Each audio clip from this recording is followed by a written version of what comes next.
9 December ഞാൻ trade ചെയ്യാൻ plan ചെയ്യുന്ന ഇമ്പോർട്ടൻറ്റ് ലിക്വിഡിറ്റി ഏരിയ ഏതൊക്കെ നോക്കാം. ഇന്നത്തെ മാർക്കറ്റ് നിങ്ങൾ എല്ലാവരും കണ്ടതാണ്. ഇന്ന് മാർക്കറ്റിൽ RBIൻ്റെ ഒരു പോളിസി ഉണ്ടായതുകൊണ്ട് തന്നെ ഭയങ്കര വോളറ്റൈൽ മാർക്കറ്റാണ്. അപ്പോൾ ഒരു നിയറസ്റ്റ് ഏരിയയിലൊക്കെ വളരെ ഡിഫിക്കൽട്ടാണ് ഒരു പ്രൈസ് ആക്ഷൻ, ഒരു ലിക്വിഡിറ്റി ഏരിയ ഐഡൻറ്റിഫൈ ചെയ്യാൻ വേണ്ടിയിട്ട്. നമുക്ക് വലിയ ക്യാൻഡിൽസ് ആയതുകൊണ്ട് തന്നെ ഇപ്പോൾ നിഫ്റ്റിയിൽ ഇപ്പോൾ കറൻ്റ് പ്രീവിയസ് ഡേയ്സിലുള്ള ഒരു ലിക്വിഡിറ്റി ഏരിയ എന്ന് പറഞ്ഞാൽ 24,882 24,978 ഈ രണ്ട് ഏരിയൻ്റെ മുകളിലേക്കാണ് മാർക്കറ്റ് നാളെ, അതായത് 9-ാം തീയതി ആദ്യം പോകുന്നതെങ്കിൽ ഡൗൺ സൈഡിലേക്കായിരിക്കും ട്രേഡ് പ്ലാൻ ചെയ്യുക. ഇനി അല്ല 24,295 താഴേക്കാണ് മാർക്കറ്റ് ആദ്യം വരുന്നതെങ്കിൽ അപ്പ് സൈഡിലേക്കായിരിക്കും പ്ലാൻ ചെയ്യുക. അതായിരിക്കും നിഫ്റ്റിയിലുള്ള ട്രേഡ് പ്ലാൻ എന്ന് പറഞ്ഞാൽ. ഇനി ഇൻ കേസ് ഈ സെൻട്രൽ ഏരിയയിലാണ് മാർക്കറ്റ് വരുന്നതെങ്കിൽ മാർക്കറ്റിൽ അന്നത്തെ ദിവസം 9-ാം തീയതി ക്രിയേറ്റ് ചെയ്യുന്ന ഒരു ഹയർ ടൈം ഫ്രെയിം ലിക്വിഡിറ്റിക്ക് അനുസരിച്ചിട്ടായിരിക്കും ഞാൻ ട്രേഡ് പ്ലാൻ ചെയ്യുക.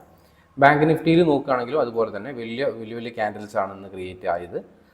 അപ്പോൾ ബാങ്ക് നിഫ്റ്റി പിന്നെ എന്താ പറയുക, ലിക്വിഡിറ്റി ഏരിയ നോക്കുകയാണെങ്കിൽ 53,945, ചിലപ്പോൾ 54,000 ഒക്കെ ബ്രേക്ക് ചെയ്യുമ്പോൾ കുറച്ചും കൂടി ബെറ്റർ ആയിരിക്കും എനിക്ക് തോന്നുന്നു.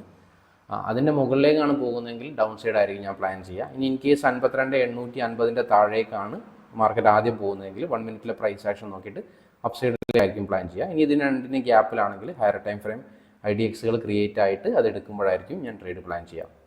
Anyway, thank you.